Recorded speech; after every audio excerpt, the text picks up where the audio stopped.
Hello, welcome to the Good Morning Seniors YouTube channel. Today's podcast topic name is Never Nap After This Hour, It's Causing Brain Fog. And welcome everyone to the deep dive. Our goal here, as always, is to try and cut through some of the noise, take away the frustration of too much information, and really hand you the crucial knowledge you need. Today, we're diving into something that, it affects so many of us, doesn't it? Especially as we get a bit older. I'm talking about that really awful post-nap brain fog. You know the feeling, right? You settle down for what you think is just going to be a quick, refreshing nap, maybe mid-afternoon, only to wake up feeling, frankly, terrible. Yeah. Disoriented, sluggish, like your brain's just wrapped in cotton wool. It's this strange paradox we want to tackle. It really is. And that feeling, that grogginess, it's actually more than just, a bit of an inconvenience. It's a sign of a pretty profound disruption happening in your sleep patterns, your sleep architecture. Yeah. And what the research shows is that this cycle, this poor rest cycle, it's surprisingly damaging to your cognitive function, your focus, memory, and just your overall quality of life. And the culprit, it might surprise you, it's the clock. Yeah, the clock itself, we totally get the appeal of that, say 4 p.m. nap when the slump hits hard. It feels like it should revive you. It promises that, doesn't it? It does. But so often it delivers the complete opposite. I think some sleep experts call it the nap paradox, right? Trying to get a boost, but ending up more tired, more confused, less capable. That's the one. So our mission today in this deep dive is to really unpack the sleep science behind this, why does it happen, and, crucially, reveal the critical time cutoff. It's actionable information. Because once you really understand and respect this time boundary, you can genuinely banish that brain fog, reclaim your afternoon clarity, and, maybe most importantly, improve the quality of your nighttime sleep. Okay. Let's not beat around the bush then. Let's get straight to the headline insight from the material we've looked at. What is that absolute non-negotiable time? The hour we really need to avoid napping after if we want clear thinking the next day.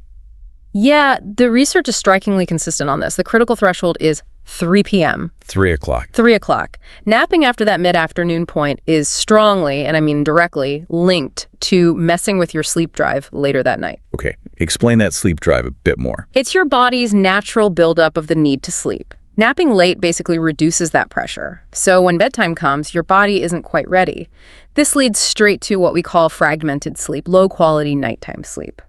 And that, the poor night's sleep, is the primary reason for the next day cognitive issues. The difficulty concentrating, the memory slips, that general horrible brain fog. Got it. So it's not just about feeling a bit sleepy. This is really about maximizing your cognitive function, isn't it? Yeah. Your ability to focus on things you enjoy, hobbies, conversations. Absolutely. And ultimately, ensuring you maintain a vibrant, sharp, and independent mind as you age, it's fundamental. Okay. Let's really zero in on that 3 p.m. Why 3? What's physically happening inside us right around then that makes it such a tipping point? Well, it all comes down to our body's internal master clock, the circadian rhythm. It's a highly scheduled system. Right. As we go through the day, our brain naturally builds up a chemical called adenosine. Think of it like sleepiness fuel. Okay, adenosine. The more adenosine you have, the higher your sleep pressure becomes. That's the biological drive making you feel ready for bed at night. Now, around mid-afternoon, say 2 or 3 p.m., depending a bit on the individual. Your personal clock. Your personal clock, right.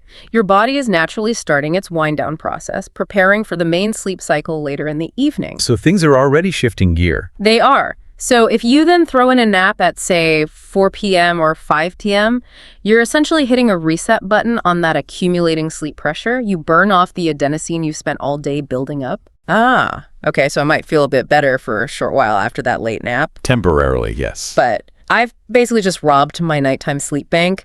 I've used up that pressure, but probably not enough to feel really rested, and now I won't be properly tired when, 10 or 11 p.m. comes around. That is spot on. That's the dynamic exactly.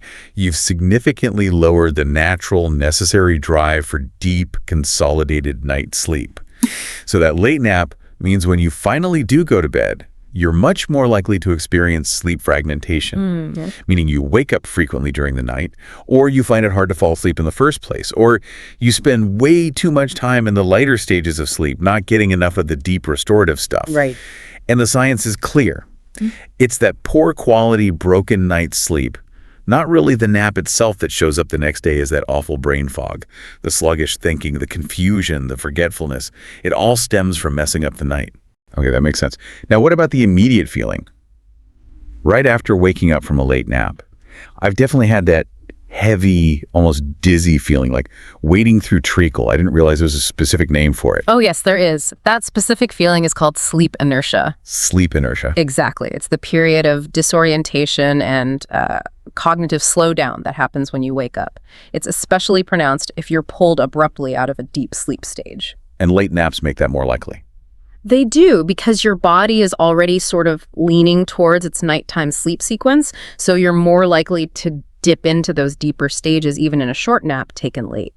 Waking up from that state feels like a real shock to the system. People often compare it to feeling a bit drunk or like having mini jet lag. Mini jet lag, yeah, that fits. And how bad is that inertia right after waking? Can I just, grab a coffee and push through it? Well, it's usually not quite that simple, unfortunately. Research shows this immediate cognitive impairment, this fuzziness, can last anywhere from 30 minutes up to several hours in some cases. Hours? Wow. Yes. And during that time, your executive functions, things like planning, making complex decisions, processing new information quickly, they're all significantly impaired. So think about it. If you nap late and then immediately need to drive, or maybe cook something complicated or deal with finances, you're operating at a much lower capacity. It's a safety issue, too. Definitely a safety issue.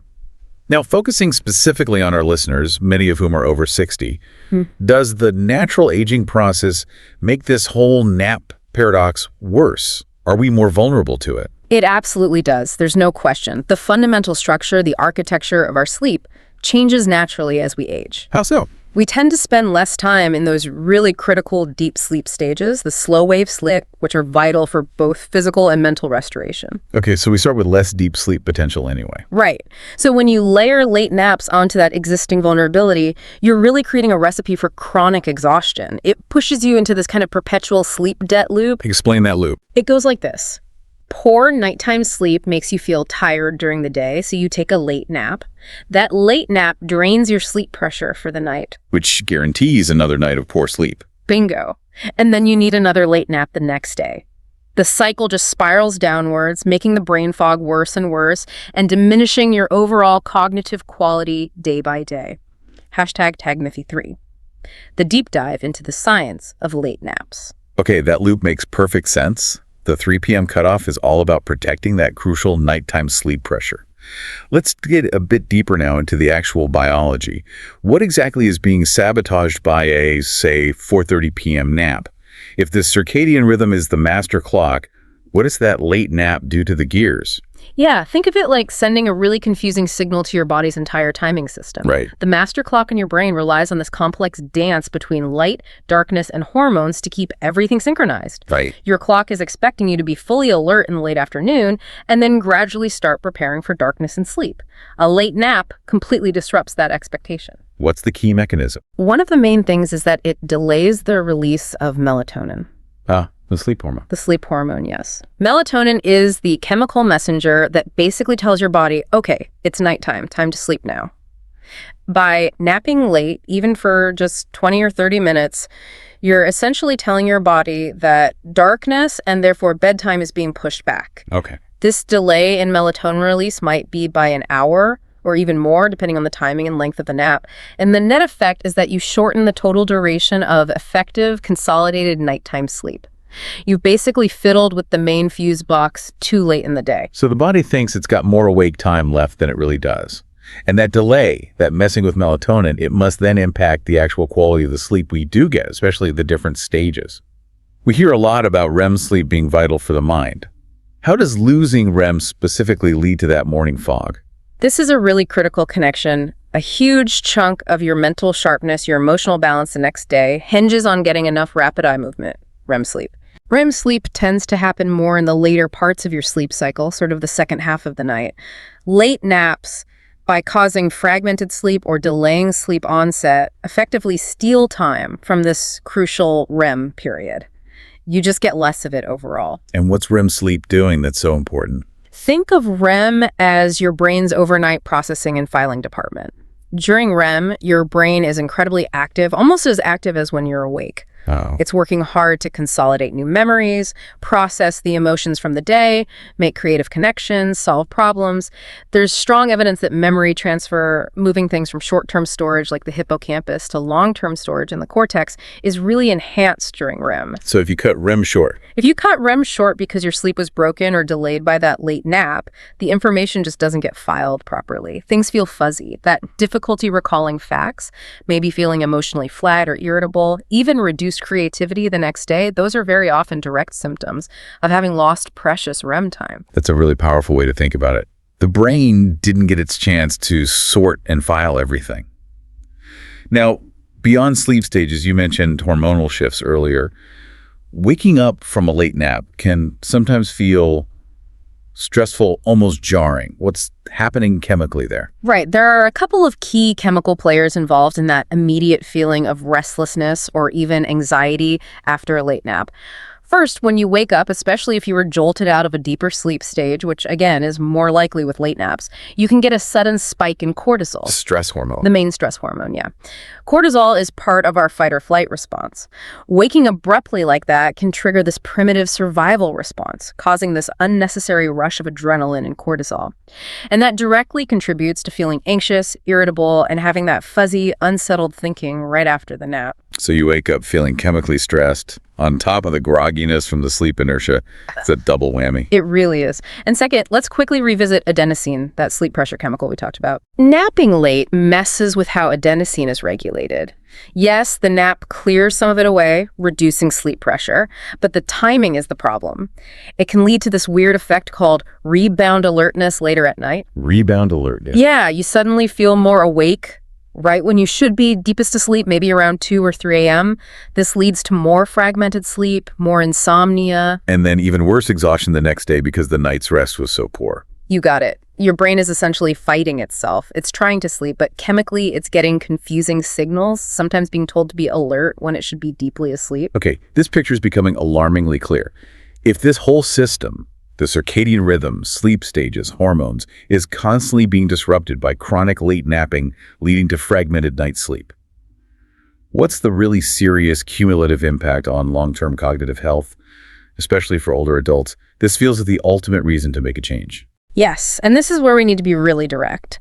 The link between chronic late napping, the resulting accumulated sleep debt, and the risk of long-term cognitive decline in older adults is becoming increasingly clear in the research. Oh, so what's the mechanism? We now understand that consistent, high-quality nighttime sleep is absolutely essential for the brain's overnight cleaning process. There's something called the glymphatic system.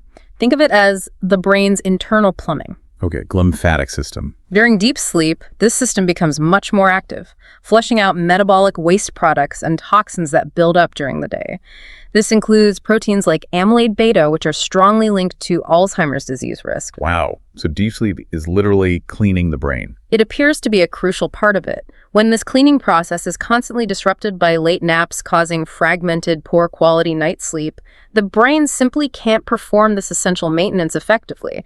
The toxins can accumulate. So you're potentially accelerating the path from just feeling foggy day to day Towards more significant, potentially permanent cognitive issues down the line. It's a serious consideration. Protecting your nighttime sleep is about protecting your long-term brain health. Wow. That really does put the 3 p.m. cutoff into a much, much more serious context. We're not just talking about feeling a bit off for an hour or two. We're potentially talking about long-term brain health. Let's broaden this out now. What are some of the other specific, maybe hidden dangers for seniors when sleep cycles get repeatedly messed up like this? What about physical health risks? Yeah, it goes well beyond just feeling tired. When your sleep cycles are chronically interrupted, your body is kept in this kind of low-grade, elevated state of stress, and that weakens various systems and can actually accelerate some aspects of the natural aging process.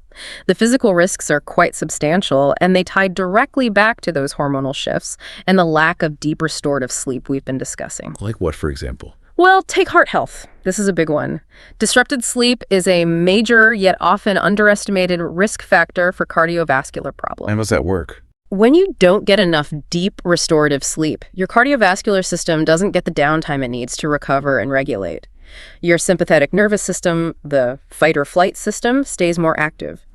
This consistently raises blood pressure over time, and the data is quite stark. Studies suggest disrupted sleep patterns can increase the risk of developing heart disease by a significant 20 to 30% in older adults. 20 to 30%. That's huge. That's a number people really need to hear. It is.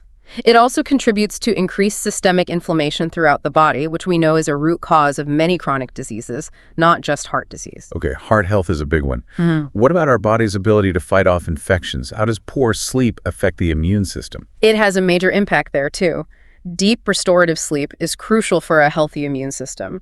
During deep sleep, your body produces and releases vital infection-fighting substances, things like cytokines and T cells. Right. If you're consistently getting less deep sleep because late naps are fragmenting your nights, your production of these key immune cells goes down.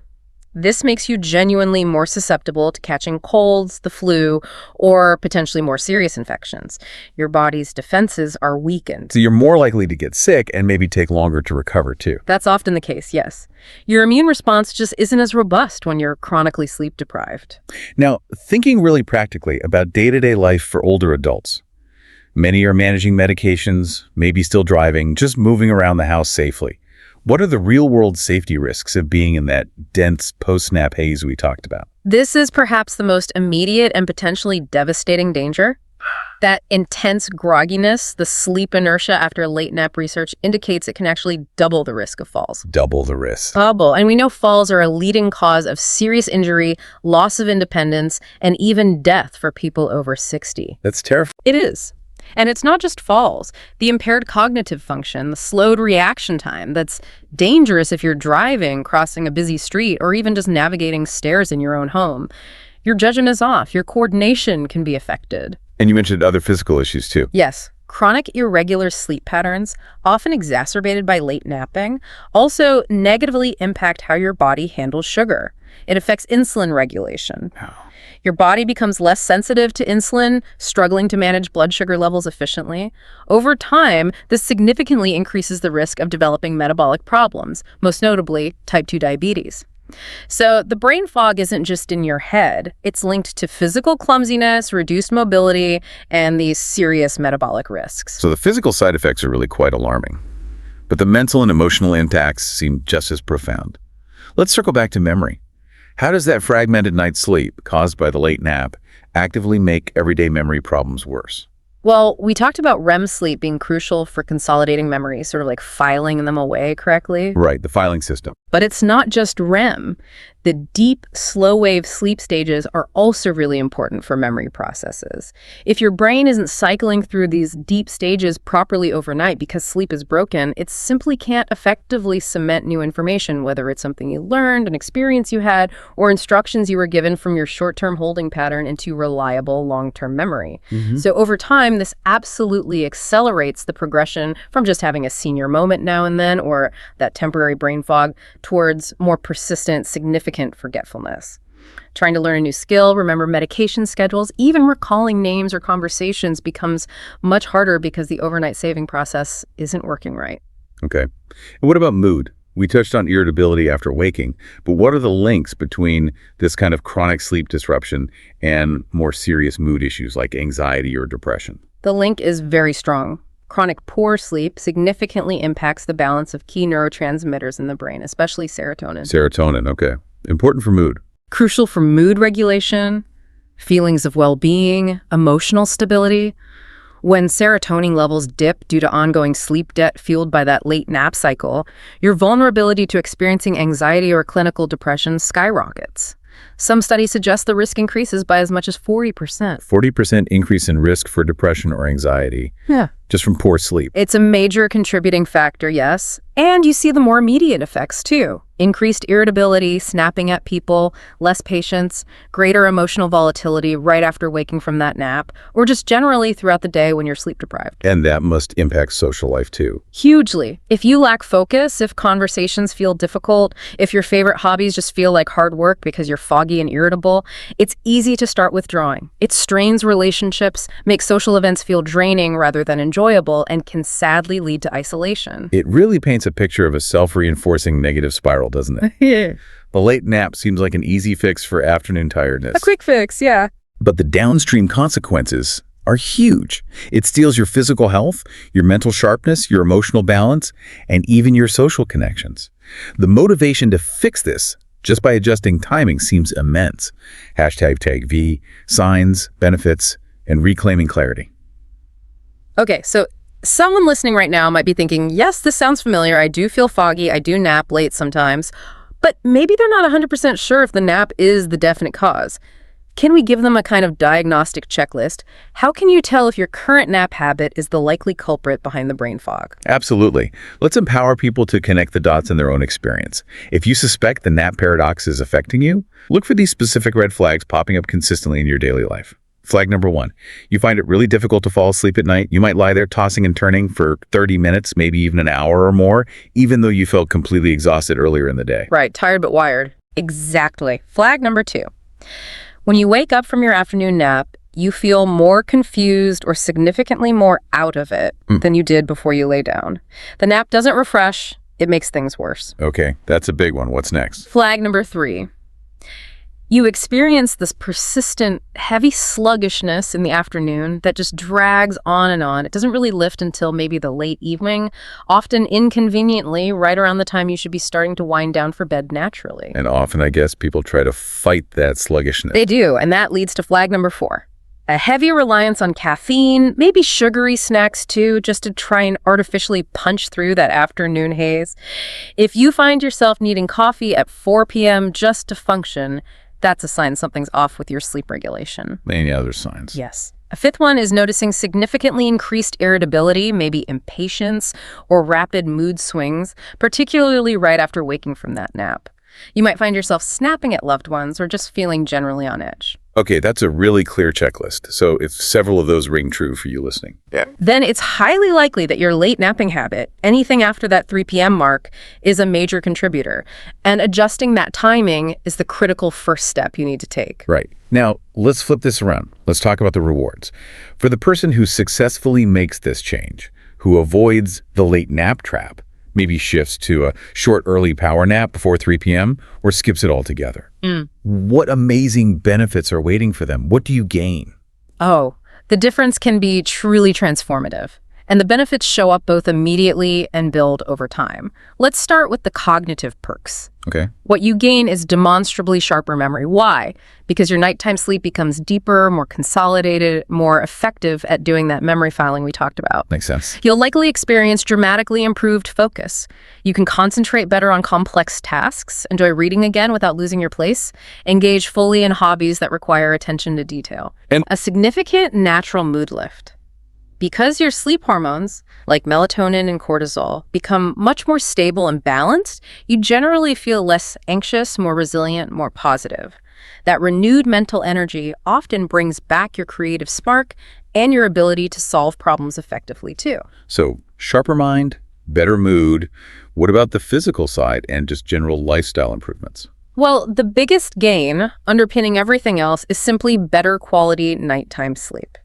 And that translates directly into increased energy and vitality during the day, especially for active afternoons. Less need for that nap in the first place, maybe. Potentially, yes, or at least less reliance on it. And with more stable energy levels throughout the day, you often find those intense cravings for sugar or junk food diminish, which can really help with healthy weight management. That's a great side benefit. It is, and maybe most crucially, especially for older adults. By banishing that chronic fatigue and the dangerous post-nap grogginess, you significantly reduce your risk of falls. You improve your mobility. You feel safer moving around. Ultimately, this helps preserve your independence and allows you to enjoy an active, engaged retirement without that debilitating haze constantly slowing you down. That's the real prize. #tag6. Practical strategies to break the late nap habit. Okay, the why is crystal clear. The benefits are incredibly compelling. But changing habits is hard, isn't it? Especially if someone's been taking that 4 p.m. nap like clockwork for years, maybe decades. We need to give people some really practical step-by-step strategies. How do you actually do this? How do you transition away from the late nap habit safely and sustainably? You're right. Implementation is key. We need a concrete plan. It's really a two-pronged approach. You need to adjust the timing of the nap and, just as importantly, the duration. The goal is to make any daytime rest short, early, and strategic, not a long slump late in the day. Okay, so step 1. Step 1. Set the nap window. You need to consciously aim for a nap time that falls squarely between, say, 1 p.m. and 2:30 p.m. at the latest. Consider 3 p.m. the absolute hard stop, the deadline you cannot cross. Be strict about it. Be very strict. And part 2 of this step is duration is key. Use a timer religiously. Set it for a maximum of 20 to 30 minutes. Only 20 to 30 minutes. That seems short. It needs to be short. That strict time limit is absolutely critical. Why? Because it helps ensure you stay in the lighter stages of sleep stage 1, or maybe stage 2. You want to avoid drifting into those deeper stages, the slow wave sleep. Because that's what causes the bad stuff. That's what triggers the worst of the sleep inertia, that heavy grogginess, and it's what really depletes that precious sleep pressure you need for nighttime. So early timing, short duration, think power nap, not mini sleep. Got it. Power nap. Now, even after a well-timed power nap, I know sometimes I still feel a little bit fuzzy for maybe 5 or 10 minutes. Is there a best practice, like a post-nap ritual, to clear that lingering inertia quickly? Yes, having a clear, immediate post-nap routine is really helpful. It signals to your brain and body that the rest period is definitively over. So the moment that timer goes off, don't linger. Get up. First thing, drink a full glass of water. Rehydrating helps. Some people find splashing cold water on their face or wrists is a good jolt. Okay. But the most critical piece is immediate light exposure. Light. Why light? Light is the most powerful signal to your internal clock that it's daytime, time to be alert. So step outside for 5 or 10 minutes if you can, even if it's overcast, or at least stand near a bright window. That light exposure helps reset your clock and metabolize away the remaining sleepiness chemicals much faster. Maybe do a few stretches too, get the blood flowing. Okay, water, light, maybe some movement. Good tips. Now, what about the person who's really stuck in a deep habit? Say, a solid hour-long nap every day at 4:30 p.m. Telling them to suddenly switch to a 20-minute nap at 1:30 p.m. might feel impossible. They might just crash. How do they adjust gradually? That's a really important point.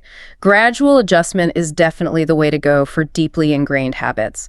Trying to make a huge jump overnight can backfire. So how do you do it bit by bit? Okay, if your current habit is, say, 4:30 p.m. for 60 minutes, tackle the duration first. Start by shortening the nap by 10 minutes each day, or maybe every couple days. So go from 60 minutes to 50, then 40, until you consistently hit that target of 20, 30 minutes. Still at 4:30 p.m. for now, just shorter. Okay, shorten it first, then tackle the timing. Exactly. Once you've successfully shortened the duration and your body has adjusted to that, then start gradually moving the timing earlier. Shift it back by maybe 15 minutes each day or every few days. So instead of 4:30 p.m., aim for 4:44 p.m. for a few days, then 4 p.m., then 3:45 p.m., and so on until you consistently land that short nap in your ideal window before 3 p.m. That sounds much more manageable. It requires patience, though. It does require patience and self-awareness. Keeping a simple sleep journal during this transition can be really helpful. Just jot down your nap time, duration, how you felt afterwards, and how you slept that night. It helps you track progress and stay accountable. Good idea. But look, even with the best intentions, that heavy afternoon slump, maybe around 3:30 or 4 p.m., it can still hit hard. If napping is off the table then, what are some healthy, effective alternatives to get an energy boost without wrecking nighttime sleep? Great question. We need practical, fog-fighting alternatives that provide a lift without messing with sleep drive.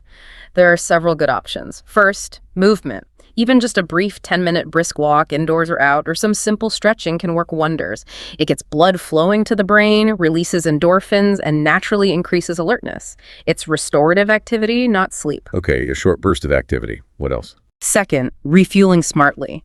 Dehydration is a massive trigger for fatigue, so make sure you're drinking water, maybe add a slice of lemon, and stabilize your blood sugar. Avoid sugary snacks that cause a crash later. Opt for a small, protein-rich snack like a handful of nuts, some seeds, or a bit of yogurt. Steady energy. Protein, not sugar. Makes sense. What about a mental boost? For a quick mental reset, try just 5 minutes of mindful breathing or simple meditation.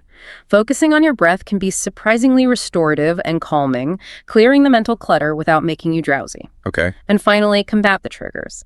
Often, late afternoon slumps are triggered by boredom or just being sedentary for too long, so proactively schedule some form of active social or hobby engagement for that post-3 p.m. period.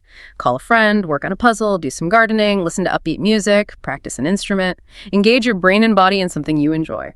So be proactive about filling that time with something stimulating instead of succumbing to the couch. Precisely. Replace the nap habit with an active, engaging alternative habit. To help make all this stick, Are there any specific tools or aids people should consider using? Yes, a few simple tools can make a big difference. The most important one, as we said, is a reliable timer, probably on your phone. Set that 20 or 30-minute alert, and maybe even place the phone across the room so you have to get up to turn it off. Good tip. Forces you to move. Exactly. For optimizing that short, early nap, if you choose to take one, things like an eye mask to block out light or a white noise machine or app to muffle distracting sounds can really improve the quality and efficiency of that brief rest. Okay. And what about caffeine? We mentioned relying on it as a red flag, but can it play a role if used carefully? It can, but you need to be highly strategic about caffeine timing. If you enjoy coffee or tea and find it helpful, try to consume it earlier in the day, ideally finishing before 2 p.m. Why so early? Because caffeine has a long half-life, meaning it stays in your system for many hours. Drinking it late in the afternoon, even if you think you can sleep fine, can still disrupt the deeper stages of your sleep later that night, contributing to that sleep fragmentation and next day fog. So early afternoon at the latest, and definitely avoid it if you're sensitive or already struggling with nighttime sleep. Okay, the science is solid, the strategies make sense, but sometimes the best motivation comes from hearing real stories from real people who've actually done this, who've made the change and seen the results. I understand our research uncovered some specific examples from folks across the U.S. Yes, we found some really relatable stories that illustrate these principles perfectly. Let's start with Harold, who lives in Seattle, Washington. Harold's 68, a retired engineer. He had a long-standing habit of taking a nap around 4 p.m., often letting it stretch to an hour or more. Thinking it was helping him recharge, presumably. Exactly. But the reality was, it was causing that classic fragmented nighttime sleep, leading to severe morning brain fog that was directly impacting his passion project. Which was? Precision woodworking. Harold builds these incredibly detailed, intricate models of old ships. It requires immense focus and attention to detail. And the fog was messing that up. Big time. He described waking up feeling confused, mentally dull, and literally forgetting which tiny specialized tool he needed right in the middle of a delicate task. He was making mistakes, getting frustrated, and basically losing his best working hours to this haze. So what did Harold do? What was the switch for him? He got serious about the timing and duration. He shifted his routine strictly to a 1 p.m. nap, and he used his phone's timer app, setting it for exactly 20 minutes. No cheating. And the result? He said the brain fog lifted almost completely within about a week. He described it vividly, saying it was like having the dust wiped off the lens of his mind. He started sleeping soundly through the night, his focus returned sharp as ever, and he was back to crafting, even selling, his beautiful models. His big tip, treat that 20-minute timer like a non-negotiable deadline. Wow, what a turnaround. Okay, who is next? Let's head east. Let's go to Evelyn in Boston, Massachusetts. Evelyn's 72, a former teacher. Her habit was different. She used to take a nap around 5 p.m., thinking it was a healthy way to wind down after her day. But it backfired. Completely. It resulted in frustrating insomnia, difficulty falling asleep, and then this persistent daytime haze that really interfered with her intellectual life. She was an avid member of a weekly book club. Oh dear, I can see where this is going. Right. The fog meant she kept forgetting major plot points, couldn't recall character names or motivations, and felt lost during the discussions. She said it was embarrassing, and she started to withdraw from something she loved. So the late nap was stealing her social and mental engagement. What was her solution? Evelyn, understanding the science about sleep pressure, decided to replace the late nap entirely. Instead, she started incorporating a brisk walk earlier in the day to build healthy tiredness for the night. And she consciously shifted her afternoon wind-down time to quiet but awake activities, things like knitting, listening to podcasts, or just reading a book with a cup of tea on her porch. And did it work? Wonderfully. Her insomnia improved dramatically, the daytime haze cleared, and she reported her memory and focus were crystal clear during book club again. She felt sharp and energetic right through the evening. Her advice for others was simple. Replace the late nap temptation with something else you enjoy that keeps you awake, like tea and a good book. Find a non-sleep alternative. Great practical advice. Yeah. Okay, let's head south now, maybe where afternoon heat makes naps tempting. Good point. Let's talk about George from Miami, Florida. George is 65, retired, and he loved his daily 4 p.m. naps out on his porch. Seemed idyllic, right? Sounds lovely, but I sense a but. But it was causing him to wake up multiple times during the night, leading to foggy mornings that were seriously hampering his biggest passion, golf. the golf game. How did the fog affect it? He described feeling like his head was stuck in the clouds for the first 9 holes. His focus was shot, his spatial awareness felt off, and he was missing easy putts, short shots he knew he should make. It was incredibly frustrating for him. So how did George sharpen his swing, so to speak? George connected the dots. The late porch nap was the problem. So he made a simple but firm change. He restricted any daytime rest to very short power naps, only 20 minutes max, and always before 2 p.m. And he added a habit. Right after waking, he'd drink a big glass of cold water to help clear his head. Simple changes. Did they work? Dramatically. He reported the morning brain fog vanished, usually clearing completely by 9 a.m. He felt sharper on the course, his swing felt more controlled, his putting improved, and yes, his scores got better. His story really highlights how even small, targeted adjustments to your routine can yield huge improvements in quality of life and performance in things you care about. Fantastic. One more. Maybe someone whose creativity was affected. Yes, let's talk about Patricia from Chicago, Illinois. Patricia is 70, a dedicated artist, a painter. Her weak spot was a knack around 3:30 p.m., just slipping over that critical threshold. And the consequences. For her, it manifested as restless nights, followed by foggy afternoons that directly impacted her art. She described it in a really poignant way. She said, "Colors started to blur in my mind. I couldn't hold the vividness of the scene or the feeling I wanted to capture long enough to get it onto the canvas. The fog was literally dulling her creative vision." Oh, that's heartbreaking for an artist. How did she get her muse back? Patricia decided to ditch the post-3 p.m. rest altogether. Instead, when she felt that slump coming on around 3:30, she'd get up and do some light stretching or walk around her studio for 10 minutes. She consciously chose movement over rest at that time. And the outcome. Clarity returned almost immediately, she said. The mental fog lifted, her perception felt sharp again, she could see and hold on to the colors vividly in her mind. She went back to painting with renewed energy and passion, and her clearer vision even led to her successfully exhibiting her vibrant work in a local gallery. Her takeaway was powerful. Fog stole my muse time and gave it back. #8th. Conclusion and final provocative thought. Wow. Harold, Evelyn, George, Patricia. Those stories really bring the science to life, don't they? They powerfully reinforce what we've been discussing throughout this deep dive. That 3 p.m. cutoff, it really seems to be perhaps the single most vital, practical tweak you can make to your daily routine for better cognitive health immediately and for the long haul. It really does boil down to that. Mastering this timing issue essentially flips that nap paradox on its head. Instead of the nap being a source of disruption and fog, if you time it right short and early, it can actually become a useful tool for maintaining clarity and vitality. Or, as Patricia found, sometimes skipping it altogether in the late afternoon is the best strategy. It's all about working with your body's natural rhythms, not fighting against them. Absolutely. And we should quickly reiterate those related key points.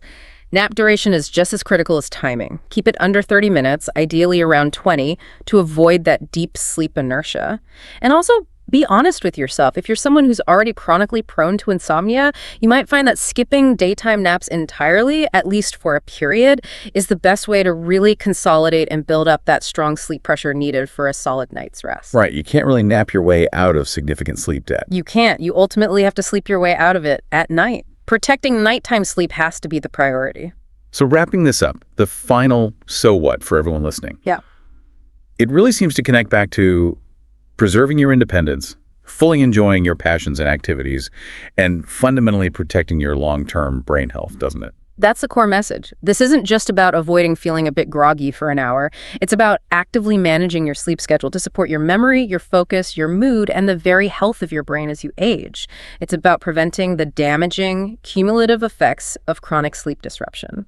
Okay, so here's a final thought to leave everyone with, building on everything we've explored today. If we accept that consistent, high-quality nighttime sleep acts like the brain's essential nightly detox system, literally helping to clear out potentially harmful toxins. Like the ones linked to Alzheimer's risk. Right. Then ask yourself this. What is one small, immediate change you could make to your own rest schedule? Maybe shifting your nap just 30 minutes earlier, starting tomorrow, or perhaps shortening it by just 10 minutes, or maybe committing to that 10-minute walk instead of collapsing on the sofa at 4 p.m. What small change could yield the biggest return on your health, your energy, and your overall longevity starting tonight? That's a powerful question to ponder. We certainly hope this deep dive into smart napping helps clear the fog for you. Thank you for joining us. Be sure to like, share, and subscribe to this YouTube channel. We appreciate your support, and we'll catch you on the next deep dive.